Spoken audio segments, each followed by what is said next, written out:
बिहार में बढ़ते पलायन को लेकर पीके का बड़ा तंज, कहा पलायन का दंश सबसे बड़ा दंश है। पलायन से सबसे ज्यादा महिलाएं पीड़ित हैं। जब बिहार में व्यवस्था परिवर्तन होगा तो इसका सबसे ज्यादा फायदा बिहार की महिलाओं को होगा। प्रशांत किशोर। जनस्वराज के सूत्रधार प्रशांत किशोर ने बिहार सत्याग्रह आश्रम में शक्ति संवाद को संबोधित करते हुए कहा कि जब मैंने 2 साल बिहार में पदयात्रा की तो देखा कि बिहार में सबसे ज्यादा कष्ट महिलाओं को हो रहा है। शिक्षा व्यवस्था चौपट हो तो भी आप कष्ट में हैं, और अगर आपका पति या बेटा रोजगार के लिए पलायन कर रहा है तो भी आप सबसे ज्यादा कष्ट में हैं। मैं तो सिर्फ 2.5 वर्ष से अपने घर से बाहर हूँ, लेकिन यहाँ तो बड़ी संख्या में पुरुष शादी होते ही रोजगार के लिए दूसरे राज्यों में पलायन करने को मजबूर हो जाते हैं। वह सिर्फ छठ या किसी कार्यक्रम पर ही घर लौट पाते हैं, वह भी कुछ दिनों के लिए। ये सिर्फ बिहार में ही संभव है कि महिलाओं को सालों तक अकेले रहना पड़े, पति को रोजगार के लिए बाहर जाना पड़ता है और बेटे को पढ़ाई के लिए अपना घर और बिहार छोड़ना पड़ता है। इसलिए पलायन का दंश सबसे बड़ा दंश है। शायद ही कोई गाँव हो जहाँ से युवाओं ने पलायन न किया हो। गाँव में 100 युवाओं में से सिर्फ 10 से 15 ही यहीं रह गए होंगे, बाकी लोग रोजगार या शिक्षा के लिए गाँवों से पलायन कर गए हैं। इसलिए महिलाओं को जागरूक होने की जरूरत है, क्योंकि जब बिहार में व्यवस्था परिवर्तन होगा तो सबसे ज्यादा लाभ बिहार की महिलाओं को ही होगा। चौथा स्तंभ ब्यूरो रिपोर्ट। कुछ सशक्त लोगों को खड़ा होना पड़ेगा। बिहार में जब हम 2 बरस पैदल चले तो सबसे ज्यादा कष्ट में अगर कोई दिखा तो महिलाएं दिखी। अगर आपका बच्चा नहीं पढ़ रहा है तो सबसे ज्यादा दिक्कत आप ही को है। अगर रोजगार नहीं मिल रहा है तो आपके घर के ही बच्चे, आपका भाई, आपका बेटा, पति बाहर जाता है।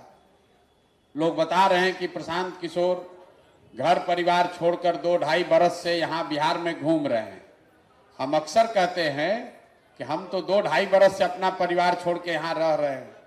बिहार में ज्यादातर परिवार में स्थिति ये है कि आपकी शादी हुई और आपका पति पलायन कर गया, रोजगार के लिए बाहर चला गया। कोई छठ में घर में शादी विवाह पड़ा, छठ हुआ, दिवाली हुआ तो 10-15 दिन घर आता है, फिर सालों भर बाहर ही उसको रहना है। देश के किसी भी हिस्से में सामान्य परिवारों में अगर पति साल भर बाहर रहे तो उसका शादी टूटिए जाना है।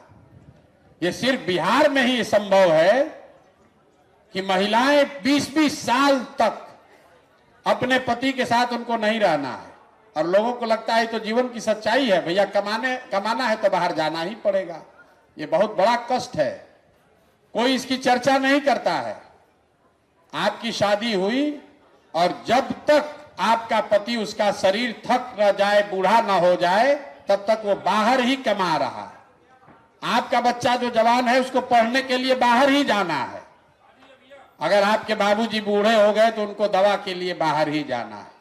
ये जो पलायन का दंश है, ये सबसे बड़ा दंश है।